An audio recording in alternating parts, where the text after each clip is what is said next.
Hello and welcome to the Little Things in Yharnam. I am your host, Redgrave, and today we're going to be talking about the blood drunk eye. Now, before I get into it, I kind of want to I know it's been a while since my last video, and I'm sorry. Basically, for any of you who haven't noticed, it is a goddamn minefield out there for Dark Souls 3 spoilers. I don't know if you've noticed or not, but I am in lockdown right now, trying to prevent any spoilers from coming at me. If any of you saw 10 Cloverfield Lane, I'm basically John Goodman hiding away in my little bunker, hoping that the spoilers won't get me, because it is crazy out there. But I did feel bad because it has been so long since I last uploaded a video.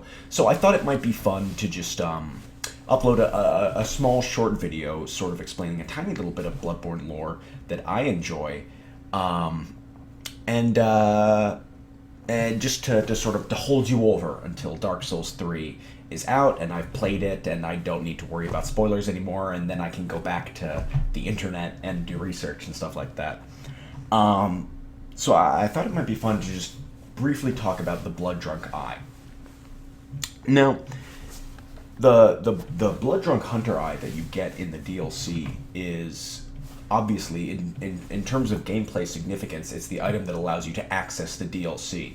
But it also tells us, it can tell us something very interesting about how Bloodborne's world is in a way that's not readily apparent.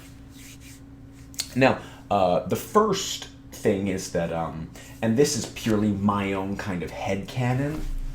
Personally, I like to think it's Valter's eye, because we know that Valter has only one eye, based on the description of his helmet, and the counter argument to that being obviously that that the Valter Beast Eater NPC who assists you, that you can summon, has two eyes.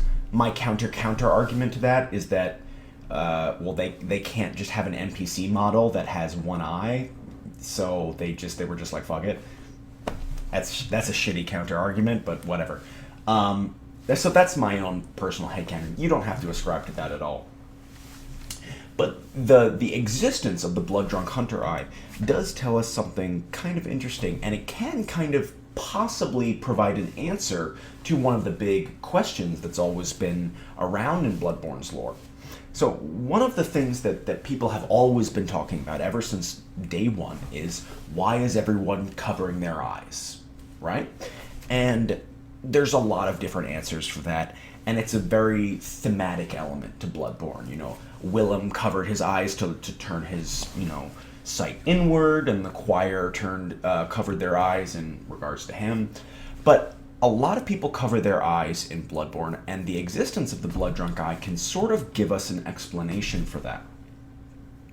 So, what does the blood drunk eye do? The blood drunk eye, when we have it on us, an amygdala outside of Uden Chapel, or Erden Chapel, as so many people have left comments on my videos telling me I should. An amygdala will grab us and will transport us to the Hunter's Nightmare. Now, why does the amygdala transport us to the Hunter's Nightmare if we have the blood drunk eye? Well, according to the old hunter garb, one day the hunters disappeared and people began to whisper of the hunter's sins. Now, so the reason that we can, based on the old hunter's garb description, which states that the hunters disappeared, it's not as if the hunters died and then, they were sent to hell, which is a sort of idea that a lot of people have come to with how the nightmare works. Because the nightmare, it's not a place that hunters go after they die. It's a place they're physically brought to, which is the old hunter's garb, I think, pretty much can confirm that for us, because it says that the hunters disappeared.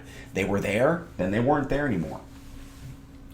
Now, presumably, seeing as the only way we know of that a hunter can be brought to the nightmare is for an amygdala to take them, we can assume that a bunch of amygdalae took the hunters to the hunter's nightmare.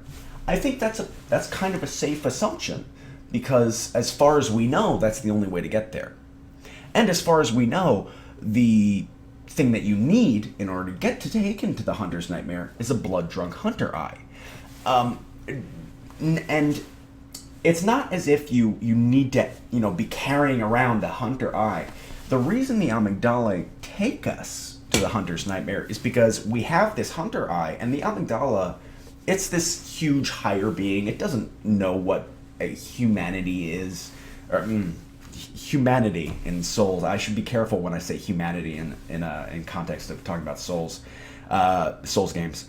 But it doesn't know what a human being is, and so it sees this hunter eye, and it assumes us to be a blood-drunk hunter because we have this hunter eye on us.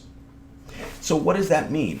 It means the amygdala looked for people with blood-drunk eyes and specifically brought those people to the hunter's nightmare. And what that means is people who had their eyes exposed and were drunk with blood began to disappear. And so you can kind of imagine the idea of this superstition evolving in Yharnam, where, if you have your eyes exposed on the night of the hunt, you might disappear. Something like that. Which would kind of explain why blood-drunk people maybe started covering up their eyes. Because, a superstition. And we know that, Yharnamites are very superstitious. It's just one kind of interesting idea, maybe a possible answer as to why Yharnamites cover their eyes, especially the blood-drunk ones. You can sort of imagine a boogeyman tale of, like, on a night of the hunt, cover thine eyes, or, you'll disappear into the dead of night, something like that. Because it's true, people, blood-drunk hunters with their eyes exposed might disappear. I don't know. It's an interesting idea, and it's something fun to think about.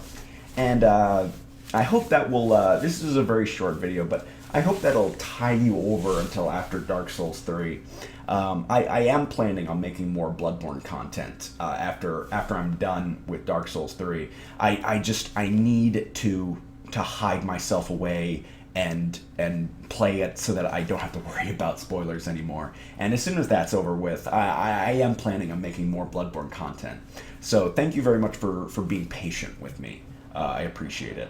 And let me know if you would like me to go over anything in particular in the comments, and I'll be happy to answer. So thank you very much for watching. I really appreciate it. And yeah, I'll see you next time.